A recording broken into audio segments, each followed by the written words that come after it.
Bonjour tout le monde et bienvenue dans le podcast de Unit, le podcast dédié aux énergies vertes. Je suis Marian Terrasse et aujourd'hui notre expert est Adrien Brunetti. Il est chef de projet en développement photovoltaïque chez Unit, avec une très grosse expérience dans les politiques publiques agricoles. Aujourd'hui d'ailleurs, ça tombe très bien parce que nous allons parler de l'avenir de l'agrivoltaïsme. Bonjour Adrien. Bonjour Marian, bonjour à toutes et à tous. Adrien, comment est-ce que ça va ? Eh bien écoute, ça va très très bien. Je suis dans les bureaux de Unit à Lyon et en cette journée d'été, l'ambiance est agréable. Eh bien écoute, de mon côté, je ne suis pas du tout à Lyon et résultat, c'est plutôt pluvieux. Mais c'est pas grave. Adrien, est-ce que tu peux te présenter s'il te plaît à nos auditeurs ? Avec plaisir, je suis Adrien Brunetti, chef de projet en développement photovoltaïque au sol chez Unit depuis une petite année maintenant. Je suis donc en charge de développer des projets de centrales solaires, c'est-à-dire de mener toutes les études et les relations avec les administrations pour que nous puissions déposer une demande de permis de construire auprès des autorités et qu'à l'issue de cette période de préparation au dépôt du permis de construire, on soit effectivement autorisé à construire au sol. Et là s'arrête mon travail et en général cela prend à peu près 2 ans entre le moment où on arrive à sécuriser du foncier, trouver un propriétaire foncier qui accepte de travailler avec nous et le moment où on a un permis de construire qui nous permet de préparer la construction. Et en parallèle de ça, je suis référent agrivoltaïque pour Unit. Donc j'ai un peu 2 fonctions à ce titre-là. Je fais une veille réglementaire et législative sur la question du photovoltaïque sur terre agricole qui prend une importance croissante en ce moment. D'un côté, donc ce qui m'amène à rencontrer des confrères dans d'autres sociétés, assister à des événements, etc. Et d'un autre côté, je monte en compétences et je fais monter en compétences mes collègues au sein de Unit pour que nous puissions bien comprendre les enjeux agricoles qui se déroulent sous nos yeux et qu'on puisse proposer des centrales solaires efficaces et qui soient vraiment dans une logique de collaboration avec l'usage agricole des terres.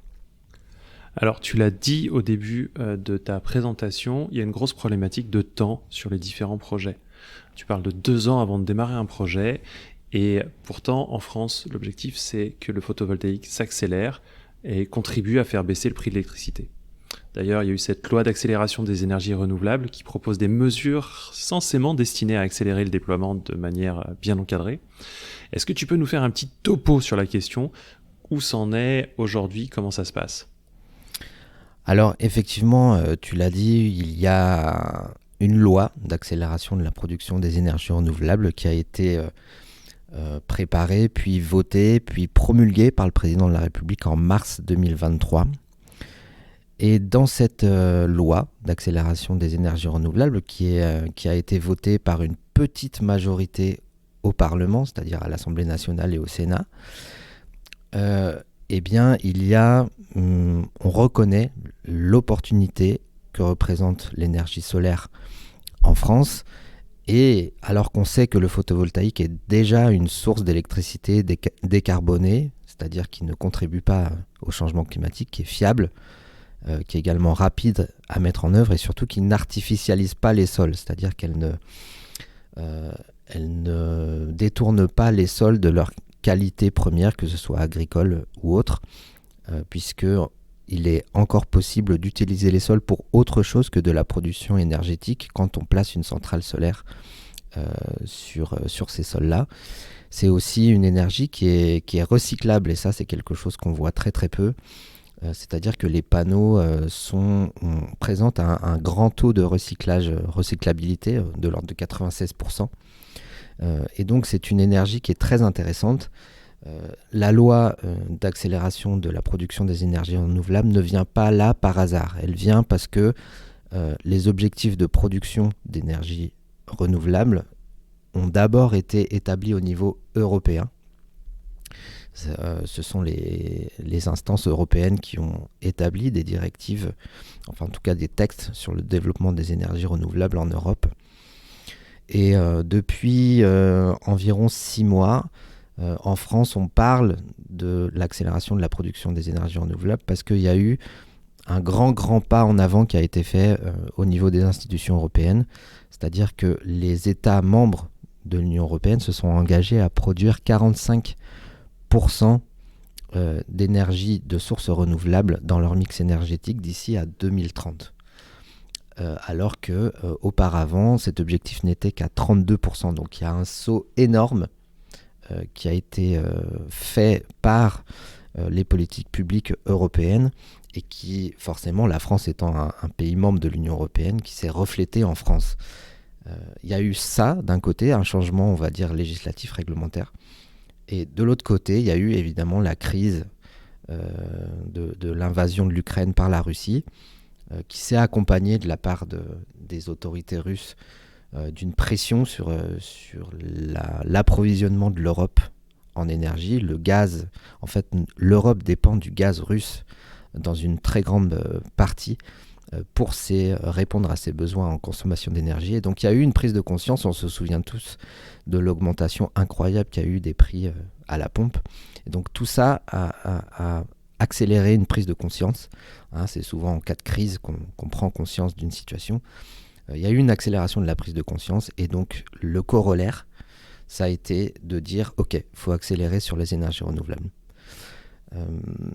Et donc, une centrale photovoltaïque par rapport à une centrale nucléaire ou une centrale éolienne se construit en fait très rapidement. Elle se construit en quelques mois. Le plus long, en fait, comme tu le disais, c'est les procédures administratives qui s'appliquent pour autoriser la construction. Et donc, cette loi, elle va dire une chose essentielle, c'est que sur le territoire français, il y a des zones sur les communes qui sont plus favorables que d'autres pour le développement des centrales solaires. Et donc, les communes vont être invitées à définir des zones dans lesquelles on va pouvoir accélérer la création de centrales solaires au sol. Donc, les communes sont actuellement là, à l'heure où on parle tous les deux, dans le confort de nos bureaux. Il y a des gens qui bossent dans les communes pour définir ces zones d'accélération. Ces zones d'accélération, elles vont permettre à tous les projets qui s'y trouvent d'être accélérés au plan procédural. C'est-à-dire que si l'urbanisme est défavorable au hasard, il va devenir rapidement favorable. Les services vont avoir, les services de l'État, notamment les préfectures, etc., vont avoir des informations de manière quasi automatique, alors qu'auparavant, ils devaient aller les chercher. Par exemple, sur la dimension paysagère, est-ce qu'il y aura des impacts paysagers de cette centrale? La dimension biodiversité, est-ce qu'il y aura des impacts sur la biodiversité, etc. Il y aura des choses qui seront mises directement à disposition des services instructeurs. Et donc, il y aura une accélération dans ces zones. Et c'est effectivement les communes, les maires, les conseillers municipaux qui proposent ces zones aux préfets. Et les préfets, ensuite, vont pouvoir dire « Ok, dans ces zones, c'est OK parce que c'est compatible avec des objectifs de production d'énergie renouvelable qui sont fixés également au niveau régional. » Et donc, dès qu'on aura ces zones, on saura où est-ce qu'on peut aller et on pourra développer de manière plus rapide pour répondre à ces objectifs européens, français, régionaux et même internationaux quelque part, puisqu'on parlait de la Russie tout à l'heure, de production d'énergie renouvelable.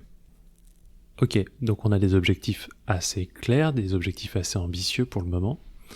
Et en pratique, il y a un impact potentiellement fort sur les terres agricoles. Comment ça se passe à ce niveau-là pour les terres agricoles, les agriculteurs, pour tout cet univers-là? Alors tu as raison, la question des terres agricoles est centrale dans l'accélération de la production d'énergie renouvelable. La loi d'accélération, elle va en fait nous apporter quelque chose de ce point de vue-là, c'est la notion d'agrivoltaïsme. Elle va donner un contenu juridique à cette notion qui était quelque part intuitive avant cette loi. En fait, ce qui se passe, c'est que pour que les effets soient sensibles sur le marché de l'énergie, il faut libérer rapidement plus d'espace pour des installations solaires au sol. Car en fait, c'est au sol que le prix de revient de l'électricité solaire, l'électricité photovoltaïque, est le plus compétitif vis-à-vis des autres sources d'énergie. Donc évidemment, les terres qui sont déjà artificialisées sont une priorité. Donc, je vais revenir sur la signification du terme artificialisé. Mais elles ne suffiront pas. Donc il faut aussi permettre l'installation de panneaux sur les terres agricoles, partout où c'est possible, et sans nuire évidemment aux exploitations agricoles en place. Il ne s'agit pas de remplacer des tracteurs par des panneaux. Il s'agit simplement de faire cohabiter la production d'énergie et la production alimentaire. Donc les terres, je disais, déjà artificialisées sont une priorité. C'est quoi une terre artificialisée ? Une terre artificialisée, c'est une terre dont l'usage, quelque part, est fléché, c'est-à-dire une terre, par exemple, qu'on a bétonnée. Une terre artificialisée, c'est une terre qui n'a plus sa capacité de production première, sa capacité de production agricole, au final. Donc, ça va être des terres, par exemple, qui ont été utilisées pour faire une carrière, pour faire de l'extraction de gravier. Ça va être des terres qui ont été utilisées, par exemple, pour entreposer des déchets chimiques, où il y a eu des fuites. Ça va être des terres qui ont été souillées par une activité lambda, que sais-je, il y a beaucoup d'activités qui sont polluantes. Et donc, une fois que ces terres-là sont laissées à l'abandon, elles ne peuvent pas retrouver leur potentiel agricole, donc on dit qu'elles sont artificialisées. Sur les anciennes carrières, typiquement, qui est la majeure partie de notre activité sur les terres artificialisées, on va se dire que les terres n'ayant pas de potentiel agricole, on va pouvoir maximiser la présence des panneaux sur ces terres-là. Donc, pour les développeurs que nous sommes et pour plein d'autres confrères à nous, trouver une terre artificialisée, c'est un peu l'Eldorado, puisqu'il y aura très peu de contraintes urbanistiques, il y aura très peu de contraintes dues à la présence humaine ou à l'usage de ces terres. Donc, naturellement, on en vient à considérer que, effectivement, les terres agricoles peuvent constituer un gisement de production. Et dans ce qu'on pense, nous, c'est que le développement du photovoltaïque sur terre agricole peut être réalisé de manière raisonnée et maîtrisée en respectant deux enjeux fondamentaux. Le premier enjeu, c'est l'enjeu de l'approvisionnement agricole, qui impose de ne pas porter atteinte à la production agricole sur des terres françaises.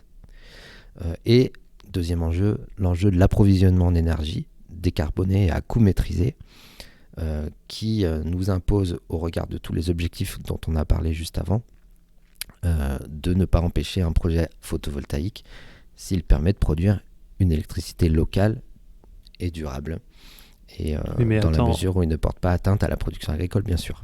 Voilà, et c'est là qu'on se dit, oui, mais il y a un problème, parce qu'en fait, d'un côté, on a les terres agricoles dont on a besoin, et par-dessus, on va rajouter du photovoltaïque. Donc, est-ce qu'on va pas manger trop de surface aux terres agricoles, ou parce que dans quelle mesure est-ce que les deux sont compatibles, les deux usages sont compatibles d'une part, et d'autre part, dans la mesure où peut-être ils ne le sont pas, est-ce qu'on va pas manger de l'espace agricole, et donc une ressource primordiale pour la France, pour pouvoir mettre une autre ressource primordiale qui est l'énergie. Oui. Au final, est-ce qu'il n'y aurait pas un enjeu alimentaire, par exemple ? Alors, pas d'inquiétude pour l'enjeu alimentaire, car ça ne va pas occuper une surface importante et le photovoltaïque saura cohabiter avec des exploitations agricoles. Donc, la France a l'ambition de multiplier par 10 en fait, la puissance photovoltaïque installée d'ici 2050. C'était une annonce qui a été faite par le président de la République lors de son discours à Belfort en 2022. Donc, ça signifie quoi en fait ? Ça signifie que multiplier le parc de production installé par 10, ça revient à atteindre entre 100 et 130 gigawatts installés en 2050. Notre production, en 2050, elle sera alors de 160 TWh par an, c'est-à-dire 25% de la consommation totale d'électricité en France. Et donc, quelle surface il faudra pour produire ces 100 à 130 gigawatts installés en 2050 ? Si on part du principe qu'on ne mettra pas tout sur les terres agricoles, parce qu'on ne le souhaite pas et parce que l'objectif de toutes les collectivités françaises, c'est de prioriser, comme je le disais avant, les terres déjà artificialisées, les toitures, les parkings, etc. Donc si on part du principe qu'on installe la moitié de cette capacité sur les toitures, les parkings, etc., et l'autre moitié sur les terres agricoles, il faudrait donc installer la moitié de 130 gigawatts, 65 gigawatts au sol. Et selon les technologies qui sont les nôtres aujourd'hui, ça demanderait environ 60 000 hectares de terres agricoles, c'est-à-dire 0,2% de la surface agricole utile française. Sachant que notre surface agricole utile en France, elle est de 29 millions d'hectares. Donc il nous faudrait trouver d'ici à 2050-2055, 2700 hectares par an.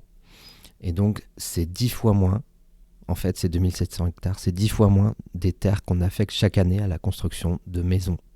Et c'est encore moins, ces 0,2% de la surface agricole utile, c'est encore moins que ce qu'on utilise pour les biocarburants en France. Donc on entend effectivement beaucoup de personnes et de mouvements politiques nous dire mais nous on veut pas que nos campagnes ressemblent à des champs photovoltaïques. Ça tombe bien parce que nous non plus, en tout cas en tant que producteurs, on est aussi des citoyens et on n'a pas envie de défigurer nos campagnes. On n'a pas envie qu'il y en ait partout et qu'on voit plus que ça.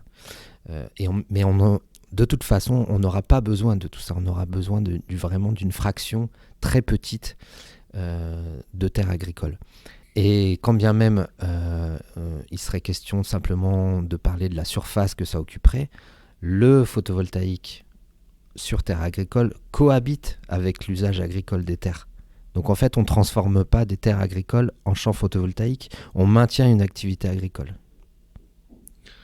Ok, donc tu me parles de 0,2% des surfaces agricoles que la France peut proposer. Ok. Effectivement, donc à un niveau politique ou à un niveau citoyen, c'est intéressant, mais les premiers intéressés, oui, ce sont les agriculteurs. Qu'est-ce que eux, les agriculteurs, pensent de ça? Et est-ce qu'ils ont la même vision des choses? Est-ce qu'ils ont une vision différente parce qu'ils ont un autre point de vue? Ou est-ce qu'ils ont une vision différente parce que, par exemple, ils n'ont pas reçu les bonnes informations? Comment ça se passe à leur niveau? Parce que c'est eux qui détiennent les terres qui intéressent UNIT. Alors évidemment, tu poses la question de l'acceptabilité de nos centrales sur les terres agricoles. Et moi, ma conviction, la conviction que j'ai acquise de par mon parcours, c'est que déjà, je ne parle pas d'agriculteurs, je parle de paysans. Parce que dans la notion de paysan, il y a la notion de pays. Et il y a tout, en fait, la dimension de l'activité agricole qui crée du patrimoine culturel, du patrimoine immatériel, du paysage, du lien social aussi. Les paysans, en fait, sont ceux qui font vivre les zones rurales. Et ils ont pas... j'aime pas qu'on les réduise simplement à leur fonction de production agricole ou alimentaire. Parce que, historiquement, en fait, dès qu'on est passé à l'attraction animale, dès que les paysans ont découvert qu'ils pouvaient utiliser des animaux pour tracter leurs charrues, ils se sont mis à devenir des producteurs d'énergie. Puisque le bœuf qui tire la charrue, il fallait bien le nourrir. Donc ils se sont mis à produire sur leur ferme des grains, du blé, des céréales, pour nourrir leur bœuf. Donc quelque part, les paysans ont toujours été producteurs d'énergie. Et donc ça, j'essaye de le rappeler dès que je peux. On a toujours utilisé sur une ferme une partie de la production pour, en fait, rentabiliser l'activité agricole. Et donc, quelque part, pour moi, une centrale solaire, ça s'inscrit dans une tradition, en fait, une tradition paysanne. Après, au-delà de ça, effectivement, la première chose qu'on entend chez les paysans quand on leur propose une centrale solaire, c'est qu'est-ce que ça va générer comme contrainte. Et donc en fait, nous, ce qu'on répond essentiellement auprès des éleveurs ovins avec qui nous travaillons, puisque c'est la majeure partie de notre activité, eux nous posent des questions pour savoir, quand il y aura un champ photovoltaïque, comment est-ce que je vais voir mon troupeau ? Quand il y aura un champ photovoltaïque, comment est-ce que je vais clôturer mes parcelles pour faire du pâturage tournant ? Comment est-ce que je vais pouvoir surveiller mon troupeau ? Comment est-ce que... Voilà, il y a plein de questions qui peuvent se poser. Comment est-ce que je vais pouvoir passer avec mon tracteur pour faire le fourrage, etc. Donc notre réponse, elle est invariable. C'est à nous adapter à l'activité agricole qui est sur place. C'est pas à eux de s'adapter à l'activité énergétique qui sera sur leur terre. Donc de ce point de vue-là, on fait nôtre la responsabilité qui est de ne pas déranger, ne pas empêcher l'activité agricole. Donc de ce point de vue-là, on rassure quand même pas mal. Après, quand on arrive à un accord avec l'agriculteur, qui est aussi basé sur le fait qu'on verse un loyer en échange de l'usage des terres, du nouvel usage qu'on installe sur leurs terres, on leur verse un loyer à ces agriculteurs paysans. Donc ils vont pouvoir aussi trouver une nouvelle source de revenus. Et là encore, c'est un comportement traditionnel des paysans, de jamais mettre ses œufs dans le même panier. Au départ, voilà, c'était des fermes vivrières en polyculture où il y avait effectivement du maraîchage, il y avait de l'élevage, il y avait de la production de céréales. Tout ça pour que si un jour il y a un problème sur un des marchés, eh ben, le paysan puisse réagir en vendant autre chose à meilleur prix. Donc nous, on contribue et on continue en fait cette tradition qui est de ne pas mettre tous ses œufs dans le même panier, ce qui va donner de la résilience en fait à la ferme sur laquelle on va s'implanter. On va lui fournir une nouvelle source de revenus et cette nouvelle source de revenus, elle va pouvoir être injectée dans la ferme pour développer je ne sais quel atelier nouveau ou déjà installé, un atelier d'élevage, un atelier de maraîchage, un atelier de production de céréales, que sais-je. En tout cas, on va fournir une meilleure résilience économique aux fermes. Et en fait, ça se fait déjà depuis longtemps, la cohabitation entre le solaire et la production agricole. Dans de nombreuses régions, grâce à des concertations constructives entre le monde de l'agriculture et celui de l'énergie solaire. On a, nous, quelques exemples sur terre agricole. Dans le Puy-de-Dôme, on a développé une centrale agrivoltaïque sur un terrain municipal qui était délaissé, qui était une friche forestière. Et donc dans cette zone-là qui est principalement dédiée à l'élevage, on y produit le Saint-Nectaire, on y produit le charolais, etc. Et ben on a pu rouvrir cet espace forestier à l'agropastoralisme. Et donc on va installer une éleveuse ovine qui se posait la question de rester sur la commune ou pas. Donc on fait presque du développement rural en fait sur ce projet-là. Et elle va avoir une zone de pâturage complémentaire pour ses brebis, alors que si on n'avait pas eu cette centrale, elle aurait vraiment eu de grandes difficultés à trouver des terres, puisque la présence de deux appellations d'origine importantes que sont le charolais et le Saint-Nectaire fait que la majeure partie des terres en pâturage sont vraiment réservées au pâturage bovin. Donc on trouve déjà de bonnes synergies sur ce projet-là. Et puis sur un autre projet dans les Landes à Mésos, on a développé et construit en fait depuis 2011 des ombrières sur des bassins piscicoles. Donc c'est de la truite saumonée en l'occurrence. Donc il y a une vraie synergie. Les panneaux en fait sur ombrières apportent de l'ombre du coup au bassin. Ils évitent l'évaporation, la surévaporation de l'eau dans cette terre landaise qui est soumise à des températures vraiment très hautes. Donc on évite la surchauffe des bassins. Donc de fait, on améliore le confort animal, on diminue la mortalité. Et puis les structures en fait viennent fournir une protection vis-à-vis de l'avifaune marine, donc des oiseaux marins qui sont en fait des prédateurs au final. Donc avant qu'on arrive nous avec nos ombrières, il n'y avait que des filets de protection pour éviter les attaques qui viennent du ciel sur les truites. Et on fournit une protection en dur. Ça fait moins de filets pour l'exploitant piscicole, moins d'entretien du coup, puisque les filets dans cette zone étaient vraiment changés régulièrement et il fallait vraiment une surveillance accrue.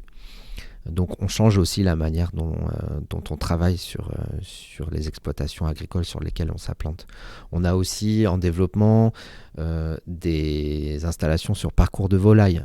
Donc là, effectivement, on renforce le confort en fait des poules qui peuvent se déplacer à l'ombre.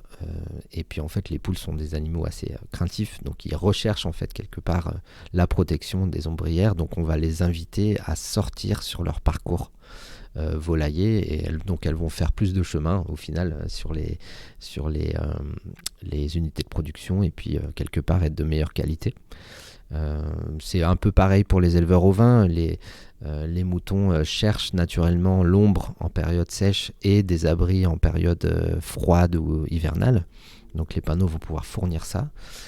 Et puis sur des terres fourragères où il y a de la production de fourrage, donc de foin, etc., pour l'alimentation animale, nous on donne toujours un espace très très grand, en général entre 5 et 8 mètres entre les lignes de modules pour laisser passer les faucheuses, pour faire passer tous les outils agricoles qui sont nécessaires à la récolte du fourrage, les faucheuses, les faneuses, les endeineurs, les presses. Du coup on perd moins de surface fourragère, et on garantit quelque part que l'autonomie fourragère de la ferme soit maintenue. Et donc, encore une fois, notre conviction, c'est que le PV, le photovoltaïque, saura cohabiter avec des exploitations agricoles et même renforcer en fait les exploitations agricoles. Donc ça, c'est votre conviction. Et on voit que manifestement, il y a vraiment des bons arguments.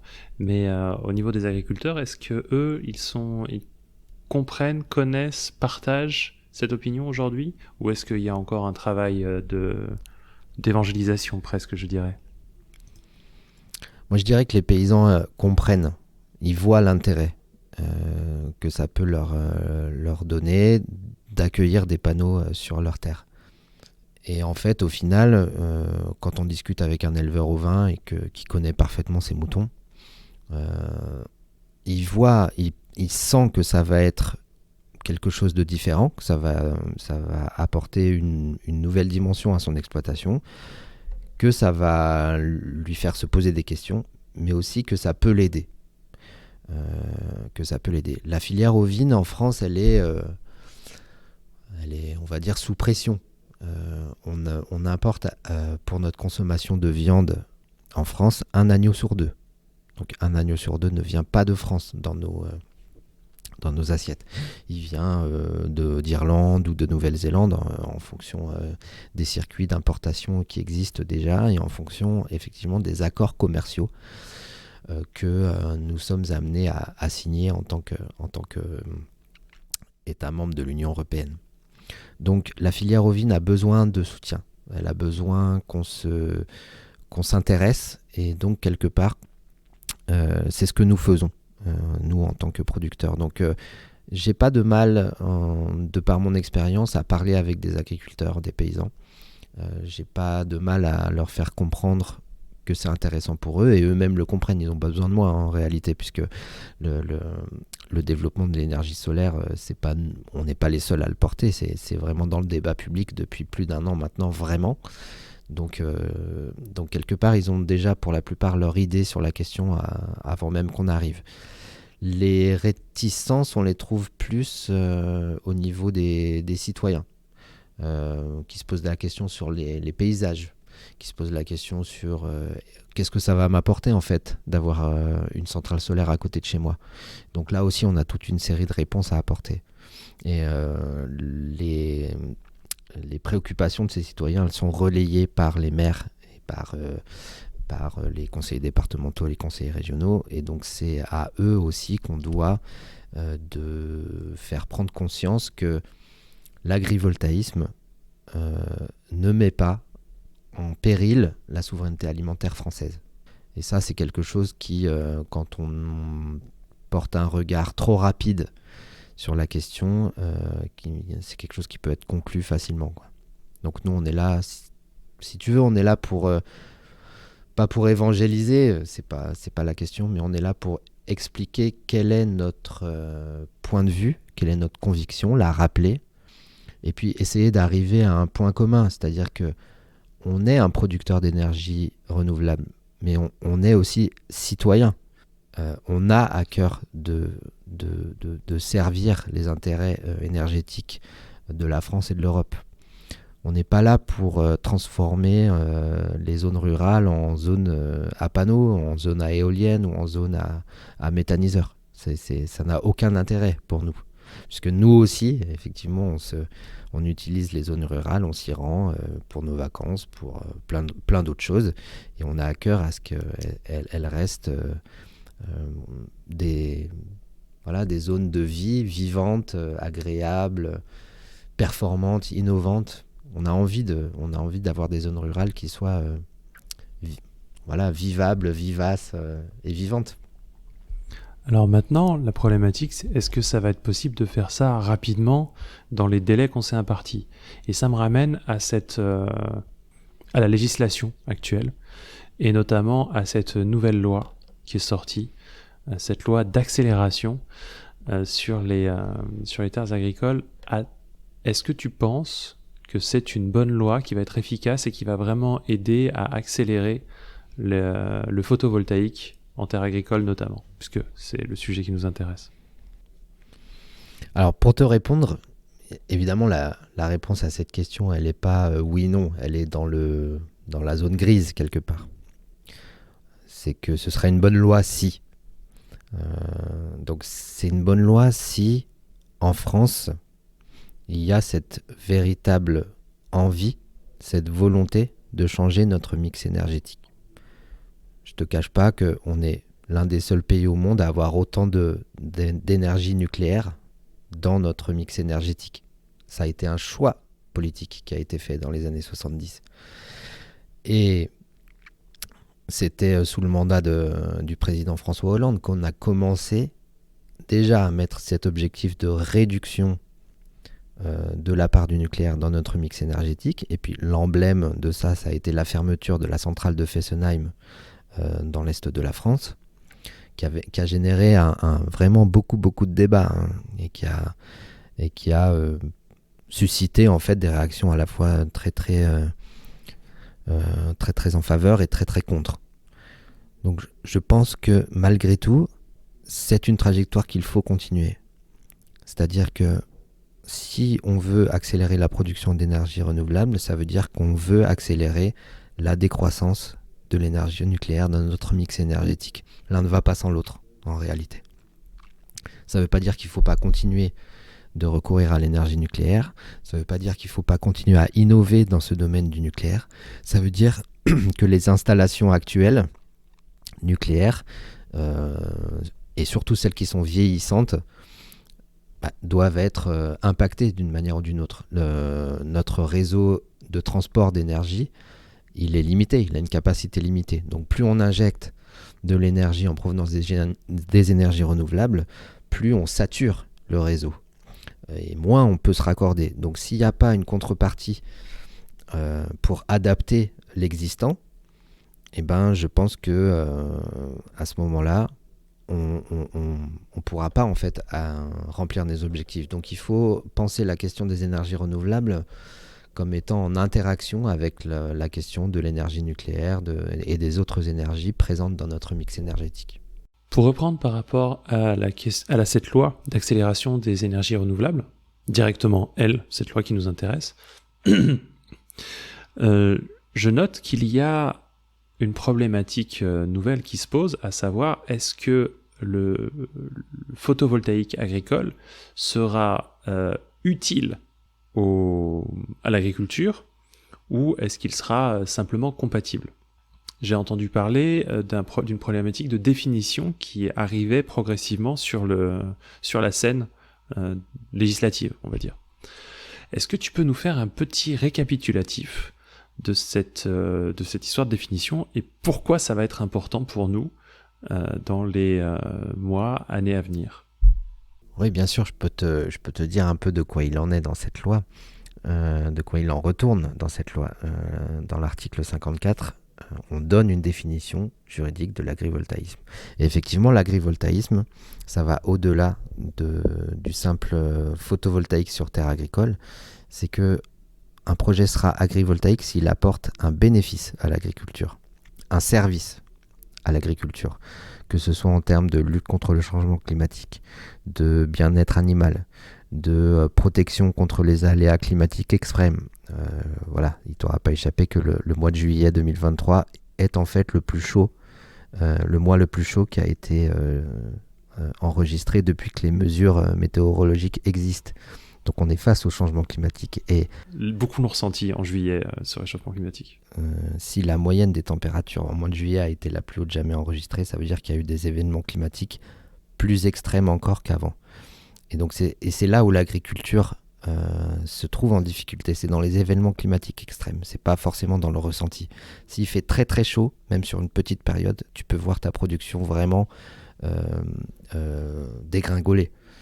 Donc quelque part, la notion d'agrivoltaïsme, elle permet de faire face à ça dans le sens où il faut montrer que la centrale solaire apporte des avantages à l'agriculture.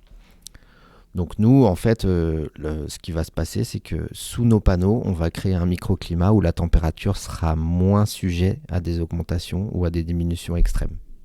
Au final, on va lisser en fait un peu la courbe, d'une part. D'autre part, on va fournir un abri en fait aux animaux, et notamment aux moutons avec lesquels on travaille en majorité. Ça se voit en fait sur plein de photos. Le mouton, il cherche l'ombre quand il fait chaud et il cherche un abri quand il fait froid. Donc de ce point de vue-là, nous, on considère que c'est OK et qu'on fait partie de la définition d'agrivoltaïsme. On a aussi tout à côté de ces projets qui seront ou pas agrivoltaïques au sens de la loi, du solaire qui sera compatible avec l'agriculture. Où là, par exemple, il s'agira de faire de l'ombre sur, par exemple, des vignes, sur de la production céréalière. Il s'agira de réguler en fait la lumière directe du soleil sur des cultures végétales. Et donc là aussi, l'agrivoltaïsme pourra, en tout cas nos installations solaires pourront fournir des avantages. Sur les serres également, tout simplement. Hein. Une serre agrivoltaïque ou une serre photovoltaïque, ça change pas, en fait, ça améliore l'apport de chaleur dans les serres. Donc dans des zones qui sont très très chaudes en été, c'est pas tellement dans ces zones-là qu'on va rechercher l'apport d'une serre, mais dans des zones très froides, dans le nord de l'Europe, là on va pouvoir vraiment vraiment apporter des avantages comparatifs et compétitifs en fait pour l'agriculture. Donc là tu parles de l'installation du photovoltaïque sous forme de serre, c'est-à-dire c'est pas une serre qui existait déjà, c'est on arrive, on installe du photovoltaïque et ça va prendre la forme d'une serre parce que ça améliore le système, la vie des plantes, etc. C'est ça ? Oui, on peut à la fois créer des nouvelles serres, mais à la fois arriver sur de l'existant. Les deux sont possibles en réalité. Mais on voit dans certains coins de France que le législateur, ou en tout cas les services de l'État, veulent favoriser la pose de serres sur des plaines maraîchères, ou là où il y a de la culture végétale. Voilà, tout simplement. Et là encore, c'est un service qui est apporté par nos installations. Plus de chaleur sous les serres, et ça peut en hiver donner des cultures sous serre qui sont plus intéressantes, avec des rendements plus intéressants. Donc là, jusqu'à maintenant, on a parlé de photovoltaïque qui était techniquement utile aux animaux ou aux plantes. Vraiment, on sent l'utilité et il n'y aura pas de difficulté à prouver que là, on est dans un agrivoltaïsme utile. Mais quid de la situation où en fait, c'est neutre par rapport aux plantes, aux animaux, à l'agriculture en général ? Alors, effectivement, il y a des situations où c'est neutre. Par exemple, sur la production de fourrage, on a très très peu de recul cependant sur cette question.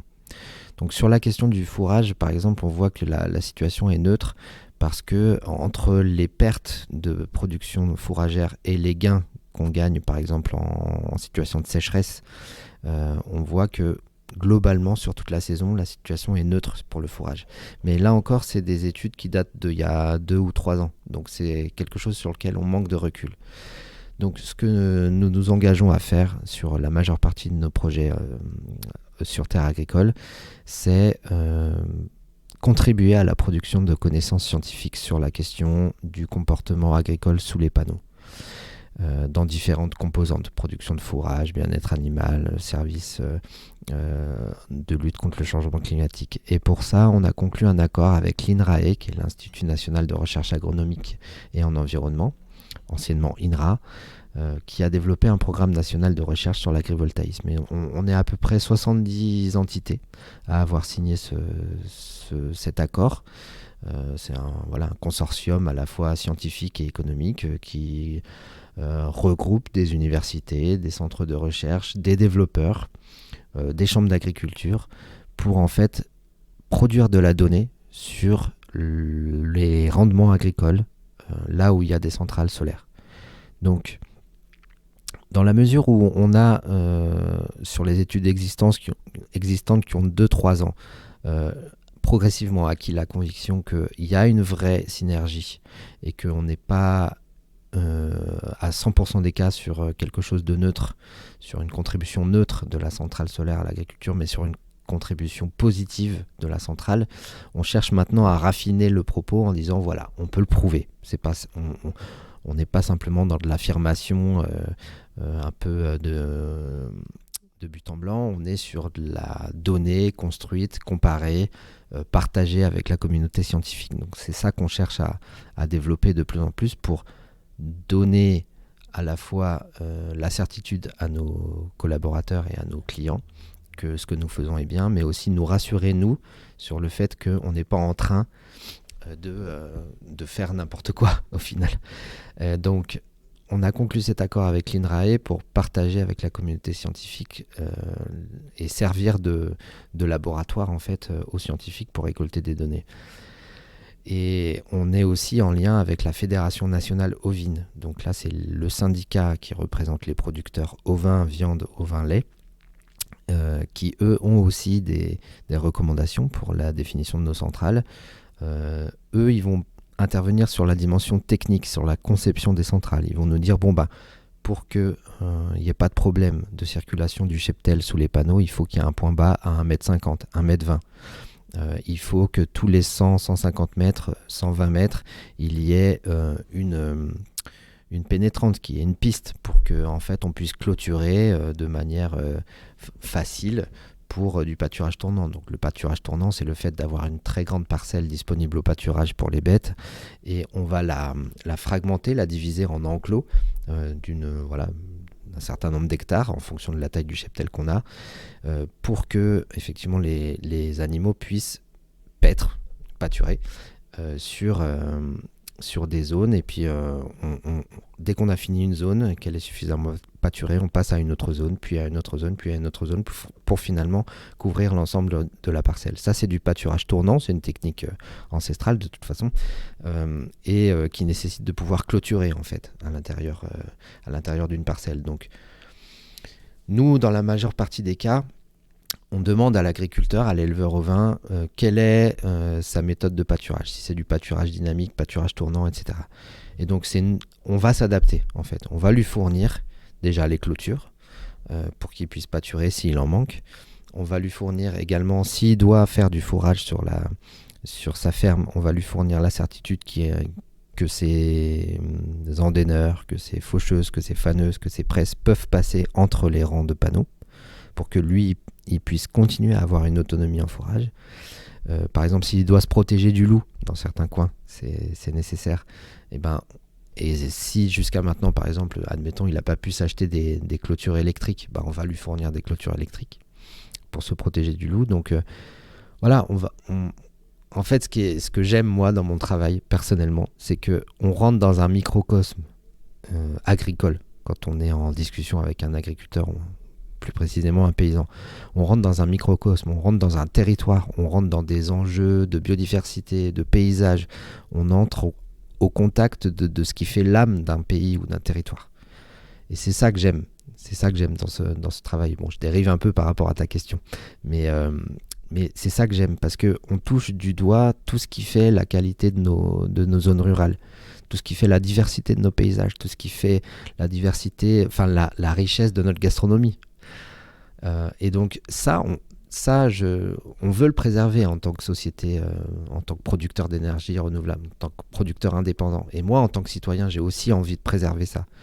Donc je serai attentif et nous sommes attentifs à proposer quelque chose qui ne met pas en question tout ça, qui ne remet pas en cause tout ça.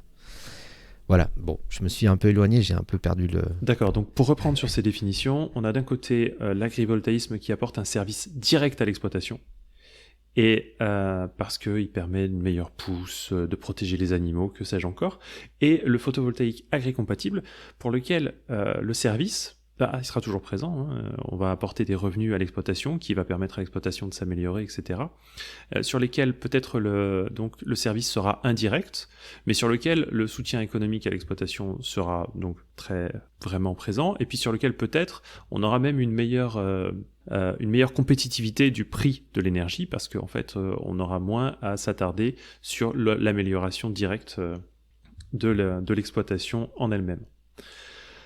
Et ça m'amène aux exemples, donc je voulais te parler un peu plus tôt. Le premier exemple sur lequel tu vas pouvoir nous dire dans quelle case tu le mettrais, dans quelle mesure, peut-être que les cases elles sont pas exactes d'ailleurs, hein, en vrai. On a l'exemple d'une centrale dans le Puy-de-Dôme à Avez, avec des panneaux au sol sur un terrain municipal qui était délaissé. Est-ce que tu peux nous en dire un peu plus, ou est-ce que décrire rapidement, parce qu'on prend du temps là, on va avoir un épisode très long, rapidement ce qu'est cette centrale photovoltaïque et comment tu la cataloguerais dans les définitions que je t'ai données. Ok. Alors à Avez, on a effectivement un terrain municipal. C'est un appel d'offres de la mairie au départ qui voulait qu'on développe une centrale. Et au final, ce qu'on fait, c'est qu'on transforme une friche délaissée en espace agropastoral. Donc, on donne l'opportunité à une éleveuse ovine présente sur la commune, dont le siège d'exploitation est sur la commune, d'avoir du pâturage, une zone de pâturage additionnelle. Donc de ce point de vue-là, on est déjà, moi je considère qu'on est déjà dans de l'agri-compatible.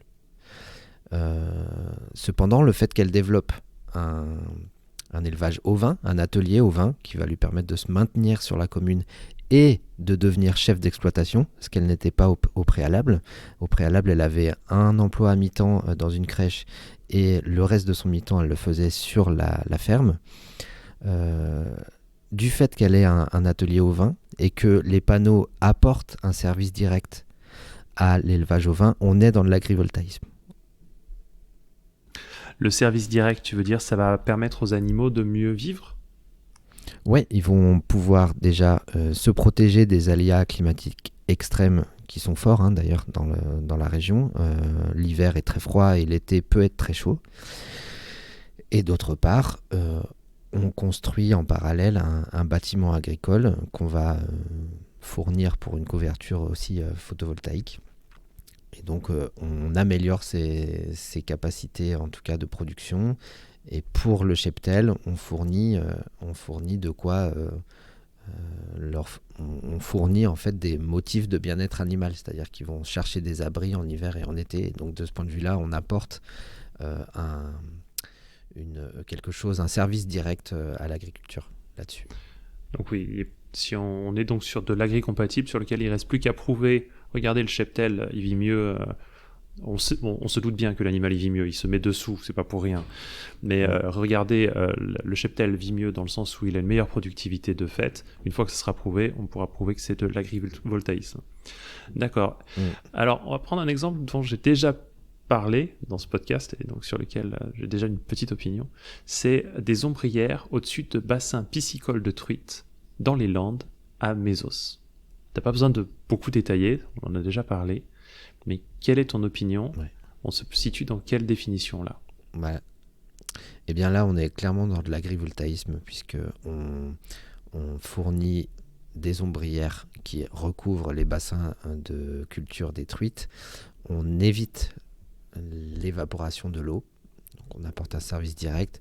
On fournit de l'ombrage et de la protection contre les prédations venues du ciel, donc on est clairement dans l'agrivoltaïsme. C'était le seul exemple que je connaissais et oui, je suis assez d'accord, on est clairement dans de l'agrivoltaïsme. Alors, maintenant un exemple sur des parcours de volailles principalement de type gibier. Comment est-ce que tu visualiserais, est-ce que tu as des exemples en tête, et comment est-ce que tu visualiserais la définition là-dessus? Oui, on installe de plus en plus d'ombrières sur des élevages de faisans, donc en milieu forestier. Et donc là, les volières actuellement, sans les panneaux, ce sont des filets qui sont tendus à quelques mètres du sol, 2 ou 3 mètres, pas plus, et qui en fait fournissent une protection au gibier, et pour autant lui permettent pas forcément de voler sur les quelques mètres qui sont possibles. Donc nous, avec nos ombrières, on va surélever en fait la hauteur par rapport au sol. Donc on va permettre aux oiseaux de voler un peu plus qu'avant. On va leur fournir une protection vis-à-vis du ciel et des oiseaux migrateurs, notamment leur défection, en fait, leur déjection, pardon. La déjection des oiseaux migrateurs sont à l'origine de la grippe aviaire. Donc on va fournir une protection des points d'eau et des points d'alimentation du gibier vis-à-vis de cette contamination qui peut donner de la grippe aviaire. Et on va fournir également après tout ce qu'on fournit sur les autres centrales agrivoltaïques, de l'ombrage pour les températures extrêmes. Donc là, on est encore une fois dans de l'agrivoltaïsme. Très bien. Voici mon dernier exemple. Sur des terres fourragères, on a des espaces de 8 mètres entre les lignes de modules pour laisser passer les faucheuses. Quelle est cette situation? J'ai ma petite idée, hein, bien sûr, mais quelle est cette situation selon toi? Eh ben, c'est une situation agri-compatible, puisque au final, on a des terres qui sont réservées à la récolte de fourrage, c'est-à-dire à la production de foin pour l'alimentation animale. Donc on va placer des panneaux, des tables de modules photovoltaïques assez espacés pour que les outils agricoles qui passaient auparavant puissent continuer de passer. On ne va pas empêcher la production de fourrage. On va peut-être perdre de la surface fourragère, mais c'est très très peu, c'est de l'ordre de 5%. Et le loyer qu'on va fournir va permettre à l'agriculteur de s'y retrouver davantage et même de faire un bénéfice. Et dans certains cas, en tout cas dans certains coins de France, on fournit également un séchoir à fourrage. Donc les agriculteurs et les paysans savent que pour sécher un foin, ça peut être très compliqué, notamment s'il pleut juste après la récolte. Donc la phase de séchage est très importante. Donc là, on est quelque part dans de l'agri-compatible. On n'empêche pas l'activité agricole. Effectivement, l'intérêt ici sera peut-être indirect. Si j'avais comme information, tu me confirmeras ou tu me diras, que le séchoir à fourrage multiplié par 4 fois et demi la valeur du fourrage. Donc on est sur effectivement des résultats indirects. On n'est pas dans la productivité directe améliorée, mais on est sur le résultat final à la vente est amélioré. Ouais, c'est ça, valeur nutritionnelle augmentée. Très bien. Est-ce que, on a vu ces exemples, maintenant, ça y est, c'était mes 4 petits exemples. Est-ce qu'il y a un sujet, avant qu'on termine, ou une question que tu aimerais évoquer? Il y a beaucoup de sujets qui sont liés à l'agrivoltaïsme et à l'agriculture en général, qu'on touche du doigt quand on est actif en fait sur ce segment d'activité. Et il y a quelque chose que nous, on tient toujours à faire, en tout cas sur nos centrales agrivoltaïques, c'est maintenir les haies. En fait, il y a beaucoup de coins de France où le paysage, c'est du bocage. C'est toutes ces haies qui sont des héritages du passé, des anciens cadastres, qui sont donc avant, dans les paysages ruraux français, il y avait tout ce bocage sur toute la France. On matérialisait les lignes cadastrales par des haies. Et donc, sur beaucoup de nos projets, on a encore la présence de ces haies, donc on n'y touche jamais. Jamais. C'est-à-dire que ça, c'est des réservoirs de biodiversité, donc on n'y touche pas. Et en fait, ce qu'on fait, nous, en majorité sur nos projets agrivoltaïques, c'est créer des haies. on est très attentif à la protection de la biodiversité et à la collaboration qu'il peut y avoir entre un espace avec biodiversité riche et un espace agricole. Déjà que l'agriculture en soi contribue, en tout cas le pâturage au vin et les prairies crée une biodiversité spécifique. La présence de haies peut améliorer la qualité des terres en biodiversité. Donc cette question des haies, elle est parfois considérée comme quelque chose de séparé de l'agriculture. Nous, on l'intègre en fait dans notre démarche agrivoltaïque et on en crée le plus possible. Et en tout cas, ce qui est sûr, c'est qu'on n'en détruit jamais. Donc voilà, c'était un sujet qui est lié à l'agrivoltaïsme, qui n'est pas forcément intuitif, mais dont je voulais parler. Donc merci de m'avoir donné l'occasion. En effet, c'est pas intuitif et à aucun moment j'aurais songé à te poser la question. Écoute, merci beaucoup Adrien. Merci à toi et merci à tous ceux qui nous ont suivis jusque-là. Je rappelle qu'Adrien s'intéresse de près à la question puisqu'il travaille pour UNIT, son poste chef de projet en développement photovoltaïque et qu'il a, comme il l'a prouvé là à l'instant, une forte expérience dans les politiques publiques agricoles. Pour ce qui est d'UNIT, le groupe développe, construit et exploite des centrales de production d'électricité locale et durable en permanence. Donc si vous, qui nous écoutez, êtes intéressé pour valoriser un grand terrain, un parking de bonne dimension, un élevage ou un projet photovoltaïque de ce type, vous pouvez nous contacter aux coordonnées en commentaire.